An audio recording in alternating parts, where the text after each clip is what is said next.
Hoy vamos a adentrarnos en la historia de un libro que básicamente desafió a toda una generación y partió el mundo en dos. Camino de servidumbre, de Friedrich Hayek. Es una obra tan influyente que cambió el debate político para siempre y a la vez tan controvertida que estuvo a punto de no publicarse nunca. A ver, vamos al lío. La historia de cómo este libro llegó a ver la luz es casi tan increíble como las ideas que contiene. O sea, fue rechazado por ser considerado anticuado, pesado, y de repente se convierte en un auténtico fenómeno cultural. Pero, ¿cómo es posible que algo así suceda? Y aquí lo tenemos, Camino de servidumbre. Se publica en 1944, en plena Segunda Guerra Mundial.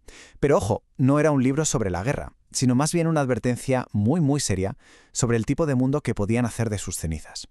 Para entender el impacto tan brutal que tuvo, primero tenemos que entender su idea central. Una idea que, hay que decirlo, iba completamente a la contra de todo lo que se pensaba en aquella época. Así que el quid de la cuestión es este. Hayek venía a decir que cualquier intento de dirigir la economía desde arriba, desde un poder central, por muy buenas que fueran las intenciones, pues que eso era el principio de un camino muy peligroso. Un camino que, según él, acababa sí o sí en la supresión de las libertades que, irónicamente, se pretendían proteger. Ahora bien, ¿por qué fue esta idea tan explosiva? Pues porque en ese momento la planificación central no era una cosa de cuatro locos, que va, era la gran esperanza, la solución para el futuro que casi todo el mundo aceptaba. Es que hay que ponerse en situación. El trauma de la Gran Depresión había dejado una herida psicológica tremenda. La sensación general era que el libre mercado había fallado de forma catastrófica. La gente lo que quería era orden, seguridad. Y por eso figuras de todo el espectro político, desde conservadores como Macmillan hasta los laboristas con su informe Beveridge, veían en la planificación del Estado la única salida lógica al caos. Y aquí es donde Hayek le da la vuelta a la tortilla. La creencia dominante, lo que se enseñaba en las universidades, era que el fascismo era como el último estertor de un capitalismo moribundo para frenar el avance del socialismo. Y llega Hayek y dice, un momento, lo estáis mirando todo al revés. Para él, el nazismo, el fascismo y el socialismo tenían la misma raíz, el colectivismo. O sea, la idea de que los objetivos del grupo o del Estado están por encima de la libertad del individuo. Y esta cita de la revista Nature lo clava. Es que había una fe casi religiosa en que la planificación científica podía arreglarlo todo. Se veía como el progreso, con mayúsculas. Criticar eso era como ir en contra de la razón, del futuro. Pues claro, en un ambiente así, el intento de Hayek de publicar su libro en Estados Unidos fue básicamente darse de bruces contra un muro. Se encontró con una serie de portazos que casi entierran el libro para siempre. Y no hablamos de editoriales pequeñas, ¿eh? Eran los gigantes del sector. Macmillan, Lidl, Brown, Harper & Brothers. Uno detrás de otro le dijeron que no, que su idea sencillamente no se podía vender. Esta primera respuesta lo dice todo, fuera de la corriente de pensamiento actual. Lo veían como una reliquia, como un eco de ideas liberales del siglo XIX que ya a nadie le importaban.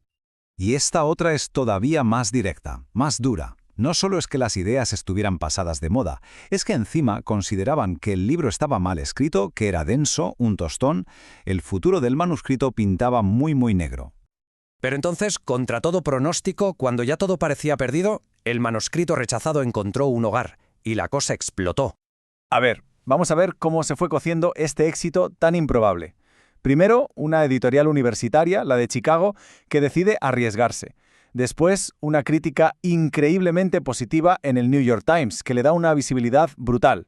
Y ya el golpe de gracia definitivo fue la versión resumida en el Reader's Digest, que metió las ideas de Hayek en millones de hogares.